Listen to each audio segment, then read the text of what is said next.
Good morning, सुप्रभात, वंदे मातरम विद्यार्थी मित्रों। मैं आनंद सर अपने YouTube channel make account easy with Anand sir में आपका हार्दिक स्वागत करता हूं। दोस्तों, हम लोग स्टेट पार्ट 2 में पार्ट 3 प्रमाण वितरण सीख रहे हैं, जिसमें हम सेक्शन एफ पर है। लास्ट वीडियो में सेक्शन एफ का पहला और दूसरा प्रश्न मैंने आपको करवा दिया था। पहला प्रश्न करवा दिया था और दूसरा प्रश्न समझाकर मैंने आपको करने को कहा था। उम्मीद करता हूँ कि आपने कर लिया होगा। आज के इस वीडियो में हम क्वेश्चन नंबर 3 और 4 देखने वाले हैं। तो शुरू करते हैं। Page number 138, question number 3। उच्चतर अध्ययन में प्रवेश हेतु 200 अंकों की, ये n नहीं है, 200 अंक परीक्षा का अंक बताया गया कि परीक्षा कितने अंकों की ली गई थी, 200 अंकों की। तो 200 अंक की परीक्षा ली गई, उसमें उपस्थित रहे 20,000 विद्यार्थी। तो वो n दिया हुआ है, कैपिटल n। आपको अंक दिया हुआ है 200 अंक, उसका भी काम आएगा। और कुल विद्यार्थी n दिया हुआ है आपको 20,000 विद्यार्थी, उसका भी काम आएगा। अंक प्रमाण वितरण का अनुसरण करता है, वो हमेशा लिखा होता है, जिसका माध्य 120 अंक एवं प्रमाण विचलन 20 अंक है, यानी म्यू बराबर 120 और सिग्मा बराबर 20। अब इसका पहला प्रश्न, 40% से कम अंक प्राप्त करने वाले विद्यार्थी अनुत्तीर्ण होते हैं। 40% से कम अंक प्राप्त करने वाले विद्यार्थी अनुत्तीर्ण मतलब फेल हो जाते हैं। Px less than 80। अब आप बोलोगे सर 40% लिखा था, 80 कहां से आया? 40% से कम अंक प्राप्त करने वाले। तो कितने अंकों की परीक्षा थी? 200 अंकों की परीक्षा थी। तो 200 का 40% कितना होगा? 80। और 80 से जो कम प्राप्त करेगा वो क्या हो जाएगा? फेल हो जाएगा। और फेल होंगे ऐसे विद्यार्थियों की संख्या हमें निकालनी है। तो पहले हम इसकी संभावना निकालेंगे और संभावना निकालने के बाद कुल विद्यार्थी कितनी है? 20,000। 20,000 से गुना कर देंगे। ठीक है, तो ये पहला प्रश्न हो जाएगा हमारा। दूसरा प्रश्न करेंगे, अभी हम पहले सब पढ़ लेते हैं। दूसरा प्रश्न है, 40% से 48% अंक प्राप्त करने वाले विद्यार्थियों की एक 100 अंक की परीक्षा ली जाती है। ये कौन से विद्यार्थी थे? जो अनुत्तीर्ण हो जाते हैं, फेल माने जाते हैं। और दूसरा है 40% से 48%। तो 200 का 40% करेंगे तो अभी हमने किया था 80 less than equal to x less than equal to 200 का कितना प्रतिशत? 48%, यानी 96। 96 कैसे आया? तो 200 का 48% करने पर। तो 80 से 96 मार्क्स जो प्राप्त करते हैं, 80 मार्क्स भी ले आते फिर भी, 80 से कम लाएंगे तो फेल। 80 से 96 लाते हो, पास तो कहलाते हैं, लेकिन उनका क्या करना पड़ता है? तो उनका 100 अंक की एक दूसरी परीक्षा लेनी होती है। 100 अंक की एक दूसरी परीक्षा,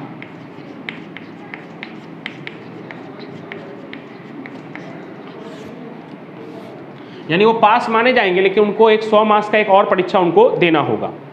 उसके बाद तीसरा, 48 से 75% अंक प्राप्त करने वाले विद्यार्थियों को पर्सनल इंटरव्यू में बुलाया जाता है। तीसरा प्रश्न, 48 से कितने परसेंट? 75%। तो 200 का 48% अभी हमने किया है 96 और 75% करेंगे तो कितना होगा? 150। 200 का 75% करेंगे तो कितना आएगा? 150। इनको कहाँ बुलाया जाता है? तो इनको इंटरव्यू में बुलाया जाता है। पास तो हो ही गए हैं, पास तो 80 लाने से ही हो जाएंगे, लेकिन तब इनको दूसरे जो 100 नंबर की जो परीक्षा देने वाले विद्यार्थी उनके साथ नहीं बैठना पड़ेगा। अलग से इनको कोई परीक्षा देने की जरूरत नहीं, डायरेक्ट इनको कहाँ बुलाया जाएगा? इंटरव्यू में बुलाया जाएगा। और चौथा,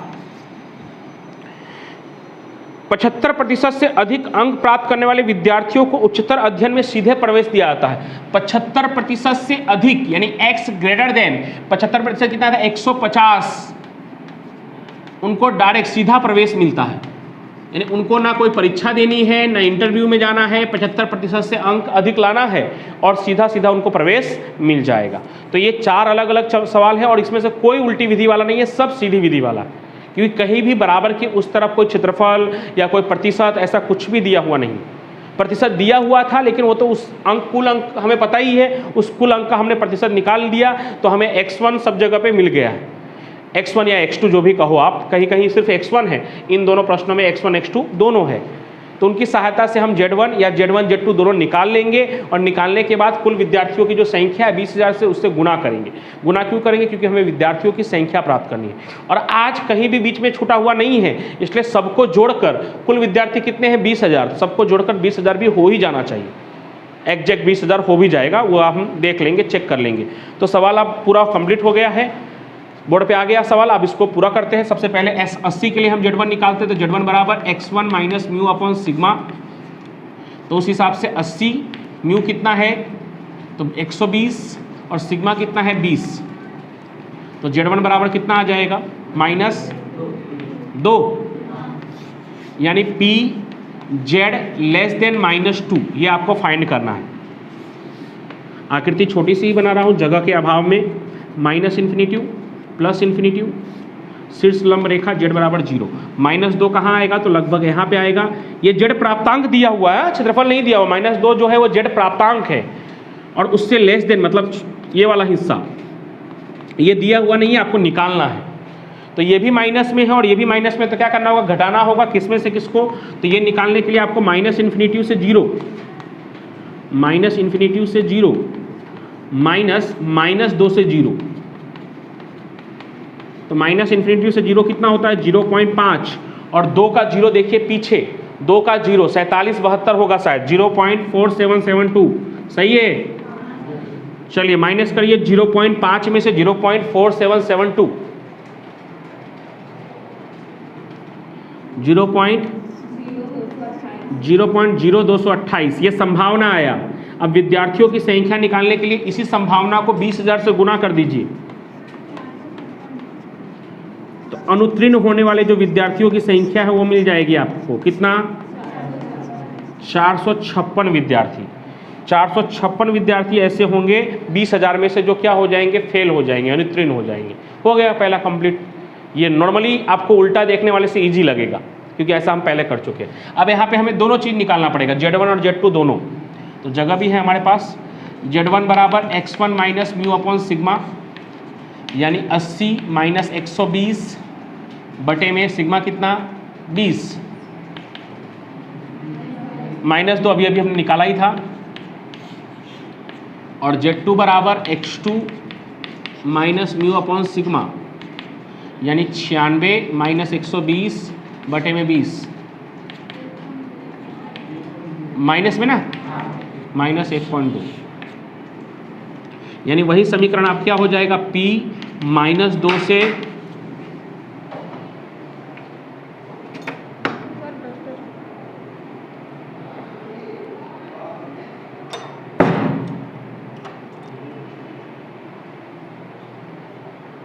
वही समीकरण हो जाएगा P -2 से Z लेस देन 1.2। ओके, अब आकृति दोनों माइनस में है, -2 भी माइनस में है और 1.2 भी माइनस में ही है। तो क्या करेंगे, हम घटाएंगे।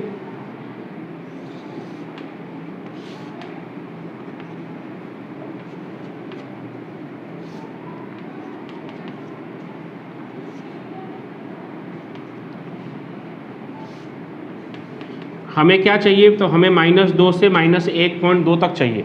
तो उसके लिए हमें क्या करना होगा, -2 से 0, -2 से 0 माइनस -1.2 से 0। तो 2 का 0 0.4772 और 1.2 का 0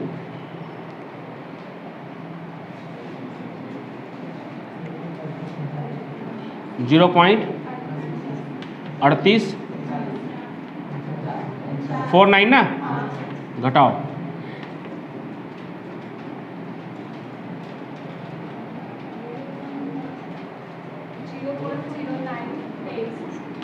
0.0923, यानी कि अब इसकी संख्या प्राप्त करनी पड़ेगी। किसकी संख्या, 100 अंक की दूसरी एक परीक्षा देनी पड़ेगी। ऐसे विद्यार्थियों की संख्या 100 अंक की दूसरी परीक्षा देने वाले विद्यार्थियों की संख्या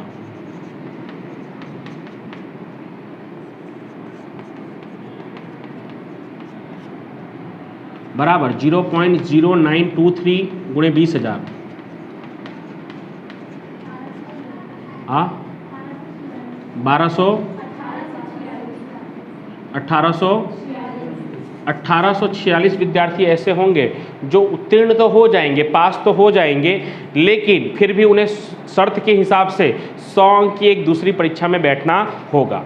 अब तीसरी शर्त, जो 96 से 150 के बीच अंक प्राप्त करेंगे, 48% से 75% के बीच अंक प्राप्त करेंगे, उन विद्यार्थियों को पर्सनल इंटरव्यू के लिए बुलाया जाएगा। मतलब उनको परीक्षा नहीं देनी है अलग से कोई, लेकिन इंटरव्यू फेस करना है, इंटरव्यू के लिए बुलाया जाएगा। तो यहाँ पे भी ऐसे ही Z1 और Z2 निकालेंगे, x1 minus mu upon sigma और Z2 बराबर x2 minus mu upon sigma. तो x1 96 माइनस 120 बटे में 20 माइनस 1.2 है ना, और यहाँ पे 150 माइनस 120 बटे में 20 प्लस 1.5।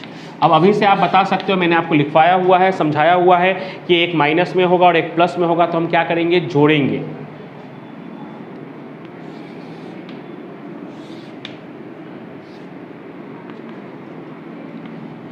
ये कॉमन आकृति हो गई, माइनस 1.2 प्लस 1.5, यहाँ से यहाँ तक पूरा क्षेत्रफल चाहिए आपको।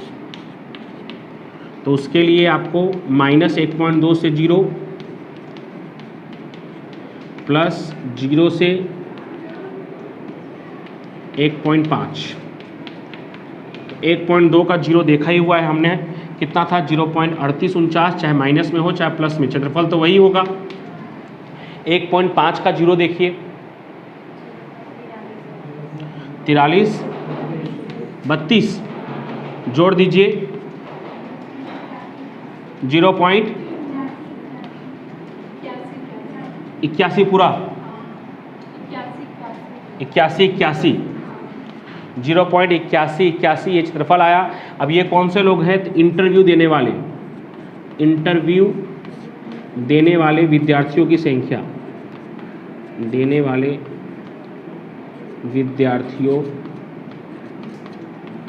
की संख्या बराबर 0.81 गुणे 20,000, 16,362, यानी इसकी संख्या काफ़ी ज़्यादा है। 16,362 विद्यार्थी ऐसे हैं 20,000 में से जो पास भी हो जा रहे हैं और सीधा इंटरव्यू के लिए उनको बुलाया जा रहा है, सीधा प्रवेश नहीं, इंटरव्यू के लिए बुलाया जा रहा है। अब चौथी और आखिरी शर्त कि जो 150 से भी अधिक अंक प्राप्त करेगा तो उसे इंटरव्यू भी नहीं देना है, उसे सीधा ही प्रवेश लेंगे। तो इसके लिए Z1 ऐसे तो निकाला ही हुआ है 150 के लिए, फिर भी यहाँ पे फॉर्मेलिटी पूरा करते हैं। x1 minus mu upon sigma 150 minus 120 बटे में 20 1.5, यानी P Z greater than 1.5, minus infinitive plus infinitive, शीर्ष लंब रेखा Z बराबर 0 1.5 यहाँ पे होगा। ये क्षेत्रफल आपको निकालना है। अब ये क्षेत्रफल निकालने के लिए आपको क्या करना पड़ेगा, पहले 0 से इन्फिनिटिव माइनस 0 से 1.5, तो 0 से इन्फिनिटिव कितना होता है, 0.5 होता है। 1.5 का 0 हमने देखा ही हुआ है, 0.4332, घटा दीजिए 0.0668, ये कौन लोग हैं, सीधे प्रवेश प्राप्त करने वाले, सीधे प्रवेश प्राप्त करने वाले विद्यार्थियों की संख्या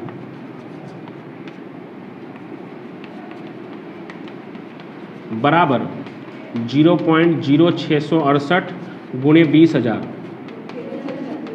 1336, यानी 1336 विद्यार्थी ऐसे होंगे 20,000 में से जिनको इंटरव्यू भी नहीं देना है, उनको सीधा प्रवेश मिलेगा। अब अगर आपको चेक करना हो तो चेक कर सकते हो, 456 चेक करिए, 456 प्लस 1846 प्लस 16,362 प्लस 1336, इन सबको जोड़ोगे तो कितना होगा, 20,000। ऐसा हमेशा नहीं होता, इसमें इसलिए हो रहा है क्योंकि इसमें सभी सीमा बिंदु का ध्यान में रखा गया है। जैसे यहाँ 80 से कम है तो यहाँ 80 से स्टार्ट हो गया तुरंत, अगर ये 90 से स्टार्ट हुआ तब ऐसा नहीं होता। 80 से स्टार्ट हो गया, 96 पे ख़त्म हुआ, अगला वाला 96 से स्टार्ट हो गया, 150 तक ख़त्म हुआ, उसके अगला वाला 150 से अधिक से स्टार्ट हो गया। ठीक है, इसलिए शुरू से लास्ट तक सब है, इसके लिए सबका टोटल जो है वो जो कुल संख्या है 20,000 उसके बराबर आएगा। तो ये सवाल में 4 सवाल थे अलग अलग, लेकिन फिर भी आपको उल्टा देखने वाले विधि से थोड़ा आसान ही लगा होगा और ईजी लगा होगा। तो इस सवाल को नोट कर लीजिए, ये पूरा कर लीजिए, तब मैं इसी वीडियो में आपको क्वेश्चन नंबर 4 का सलूशन करवाऊँ। चलिए, क्वेश्चन नंबर 3 हमारा हो गया। क्वेश्चन नंबर 4 पेज नंबर 138 पर ही है। एक समूह के व्यक्तियों को मासिक आय का वितरण प्रमाण वितरण है जो हमेशा लिखा होता है, जिसका माध्य 20,000 और प्रमाण विचलन 5,000 है। यानी म्यू जो है वो 20,000 और सिग्मा है 5,000।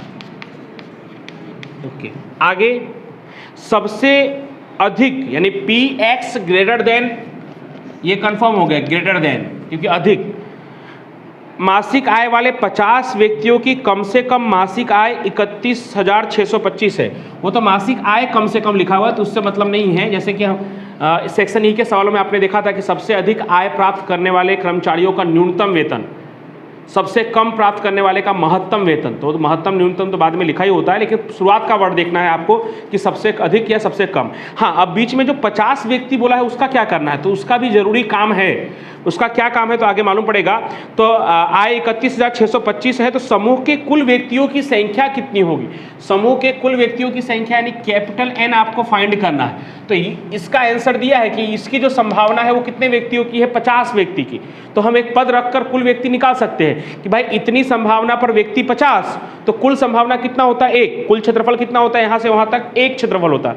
तो इसका जब हमें जवाब मिलेगा तो हम लिखेंगे इस जवाब का जो व्यक्तियों की संख्या है वो 50 है, तो कुल जवाब यानी कुल क्षेत्रफल कितना होता है? 1। तो व्यक्तियों की संख्या कितनी? तो उस आधार पर हम व्यक्ति की संख्या निकाल सकते हैं, क्योंकि इसके व्यक्ति की संख्या दी हुई है 50 व्यक्ति। तो इसका जो हम संभावना निकालेंगे तो लिखेंगे इतनी संभावना के आधार पर 50 व्यक्ति, तो कुल एक संभावना के हिसाब से कितना व्यक्ति, तो वो हमें व्यक्तियों की संख्या मिल जाएगी। उसके बाद उसी प्रकार समूह में सबसे कम आय वाले, दूसरा समूह में सबसे कम यानी x लेस देन, सबसे कम आय वाले 50 व्यक्तियों का अधिक से अधिक आय कितना होगा? तो x1 हमें नहीं मालूम, लेकिन यहाँ 50 व्यक्ति है, तो आंसर हमें एक तरह से मालूम है। कैसे मालूम है? तो कुल संख्या हमें यहाँ से मिल ही जाएगा, वो कुल संख्या हम यहाँ पे रख देंगे, और जब कुल संख्या हम रख देंगे तो P Z less than Z1 आपको बराबर की इस तरफ क्षेत्रफल आपको मिल जाएगा। लेकिन कब मिलेगा? जब पहले कुल संख्या मिलेगा तब, क्योंकि 50 व्यक्ति दिया ही हुआ है, यहाँ से हमें कुल संख्या मिल ही जाएगा। जैसे मान लीजिए कि कुल संख्या 500 हुआ या 5,000 हुआ, तो 50 भागे 5,000 कर देंगे तो आपको आंसर मिल जाएगा। और फिर जेड टेबल में आपको क्या करना है? पहले 0.5 में से वो क्षेत्रफल को माइनस कर लेना है, और जेड टेबल में उल्टा देखने के बाद आपको Z1 मिल जाएगा, और फिर जैसे हम रेगुलर करते थे वैसे x1 निकाल लेंगे। तो चलिए पहले हम कुल संख्या प्राप्त करते हैं। तो यहाँ पे तो x1 दिया ही हुआ है, तो पहले हम Z1 निकाल लेते हैं। तो Z1 बराबर x1 minus mu upon sigma. तो x1 है 31,625 और म्यू है 20,000 भागे सिग्मा है 5,000। तो बताइए कितना होगा? आप एक ही लाइन में इतनी बार बराबर मत कीजिए, मैं जगह को आयोजन करने के लिए इस तरह से करता हूँ, आप नीचे नीचे लिखा करिए, ठीक है? बराबर का हर निशान अलग अलग लाइन में। कितना? 2.325। तो 325 को आपको 3 ही लिखना पड़ेगा, क्योंकि पीछे तो हम 3 आंकड़ा तो देख से ज़्यादा तो नहीं देख सकते। तो 2.3 का 3 हमें देखने के लिए हमें सिर्फ 2.33 लिखना पड़ेगा, क्योंकि 325 का मतलब तीसरा वाला अंक 5 है, इसलिए दूसरे वाले अंक को एक बढ़ा दिया है। यानी अब यही समीकरण क्या हो जाएगा? P Z greater than 2.33। ये जेड प्राप्तांक दिया है, सीधी विधि का सवाल है, इसका संभावना हमें निकालना है। तो पहले इसकी आकृति,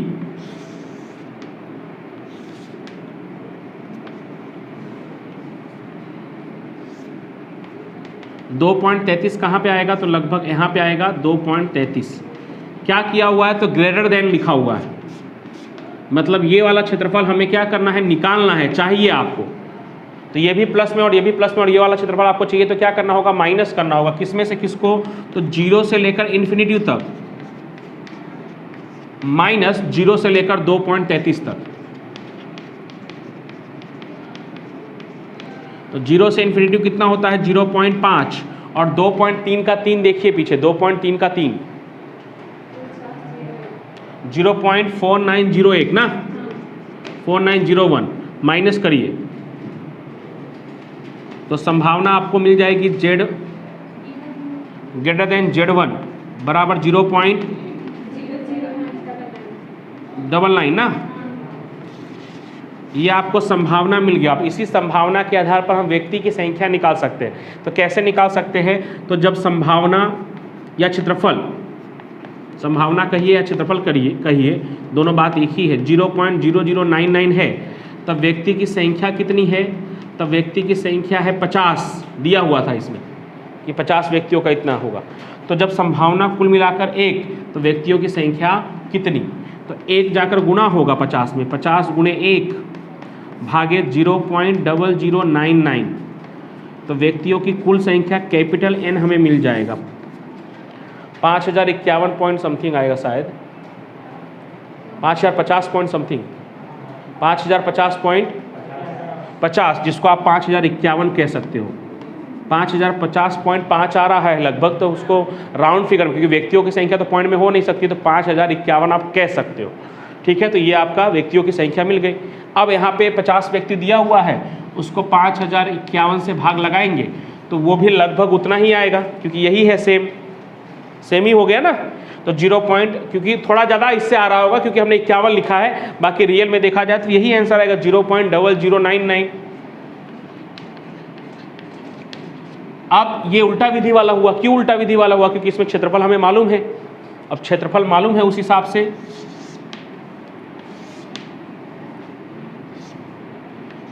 z बराबर 0, लेस देन लिखा हुआ है और 1 से भी कम है, बहुत कम, छोटा सा एक हिस्सा, ये वाला हिस्सा हमें मालूम है 0.0099। हमें z1 से 0 चाहिए और z1 से 0 के लिए हमें ये कंफर्म पता है कि 0.5 में से 0.0099 माइनस करना है। तो 0.5 किसका नाम है? तो माइनस इन्फिनिटिव से लेकर 0 तक, और 0.0099 किसका नाम है? तो pz लेस देन z1 का। घटाएंगे तो कितना आएगा? 0.4901। अब 4901 को कहाँ देखना है? z टेबल में उल्टा देखना है। अभी अभी आपने देखा था तो 4901 आया था, तो उल्टा देखेंगे तो तुरंत मिल जाएगा 2.3 का 3 में, प्लस में कि माइनस में? तो माइनस में, क्योंकि बाईं तरफ है।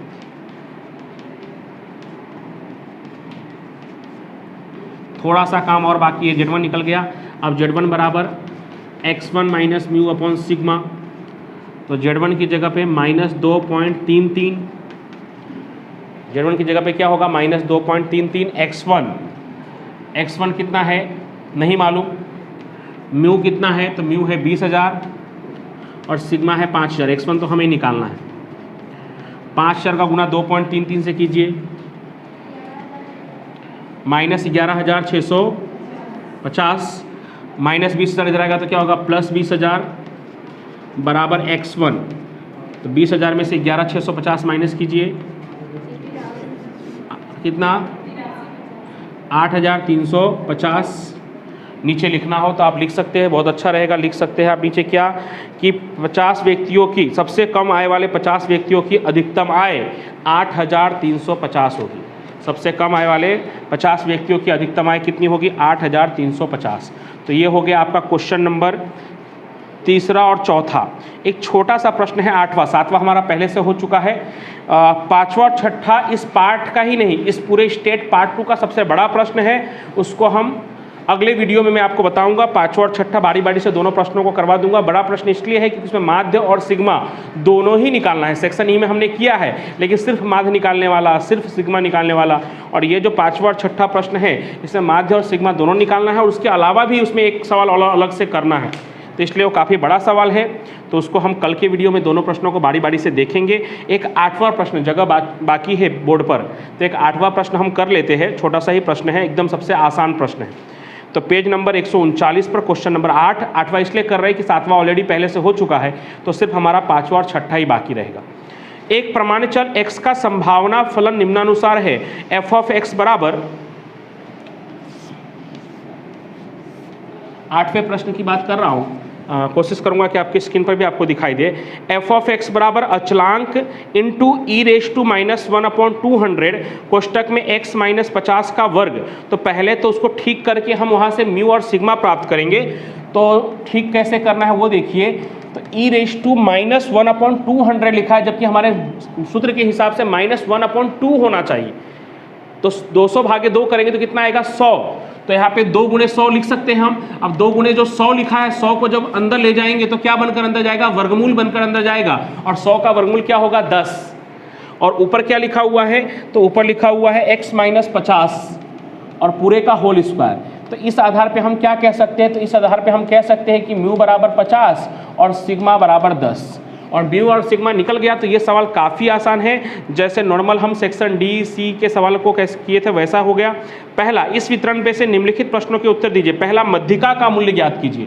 तो हम जानते हैं कि प्रमाण्य चल में, ऊपर लिखा है प्रमाण चल x, तो प्रमाण्य चल के गुणधर्म में हमने सीखा है माध्य, मध्यिका और भूष्टक के मूल्य समान होते हैं। तो जो म्यू होगा वही m होगा, यानी मध्यिका होगा। कितना होगा, तो 50। खत्म हो गया पहला। दूसरा, अंतिम चतुर्थक का अनुमानित, वहां चतुर्थकों कर दीजिए, अंतिम चतुर्थकों का अनुमानित मूल्य ज्ञात कीजिए। तो उसका भी हम सूत्र जानते हैं, Q1 बराबर होता है म्यू - 0.675 सिग्मा, और जबकि Q3 बराबर होता है म्यू प्लस 0.675 सिग्मा। और दोनों ही हमारे पास है। म्यू है कितना 50, 0.675 सिग्मा है 10। तो 50 माइनस गुणा करेंगे तो 6.75, तो कितना हो जाएगा ये 50 में से 43.25, ये हो गया Q1।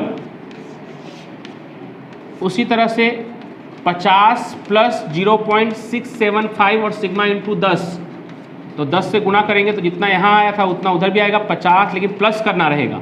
तो 56.75 ये Q3 हो गया। और ये आपका दूसरा प्रश्न हो गया। तीसरा प्रश्न, चतुर्थक विचलन का अनुमानित मूल्य प्राप्त कीजिए। तो चतुर्थक विचलन QD बराबर 2/3 इंटू सिग्मा। तो 2/3 सिग्मा कितना है 10। तो आप इसको 10 दूनी 20/3 भी लिख सकते हो, और पॉइंट में लिखोगे तो 6.67 लिखना पड़ेगा। एग्जैक्ट नहीं आ रहा है, इसके लिए बटे में रखेंगे तो ज़्यादा बेहतर है 20/3, क्योंकि ऐसे 6.6666 ऐसा आ रहा है, इसके लिए 20/3 कहेंगे तो ज़्यादा अच्छा रहेगा। ऐसे आप पॉइंट में भी लिख देंगे तो कोई बात नहीं। चौथा और आखिरी, औसत विचलन का अनुमानित मूल्य प्राप्त कीजिए। तो औसत विचलन MD बराबर 4/5 इंटू सिग्मा। तो 4/5 इंटू सिग्मा कितना है 10, 5 दूनी 10, 4 दूनी 8, तो औसत विचलन कितना होगा 8।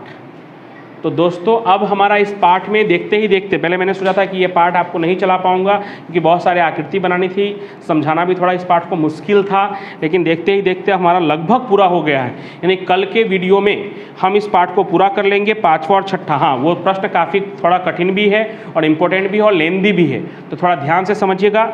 तो कल हम 5वां और 6ठा पूरा करेंगे, जिसमें माध्य और सिग्मा दोनों निकालना है। तब हमारा ये पाठ एकदम अच्छी तरह से सभी प्रश्नों के साथ, सभी प्रश्नों को मैंने बोर्ड पर करवाया है। हाँ, 1-2 प्रश्नों को आपको समझा कर करने के लिए दिया है, लेकिन बाकी सभी प्रश्नों का हल मैंने यहाँ पे करवाया है। पहचान का तरीका बताया है कि कैसे पहचानेंगे कि उल्टी विधि का है कि सीधी विधि का है, किस में क्या करना है। तो 2 से 3 बार अगर वीडियो को आप देखेंगे तो आपको आसानी से ये पाठ आ जाएगा। हाँ, थोड़ा चैप्टर कठिन है इसलिए आपको कठिन लगेगा, लेकिन संभावना की तरह ही इसको भी अगर 2-3 बार पढ़ेंगे तो आपको अच्छी तरह से आ जाएगा। चलिए, तो अगले वीडियो में हम क्वेश्चन नंबर 5 और 6 देखेंगे। तब तक के लिए थैंक यू सो मच।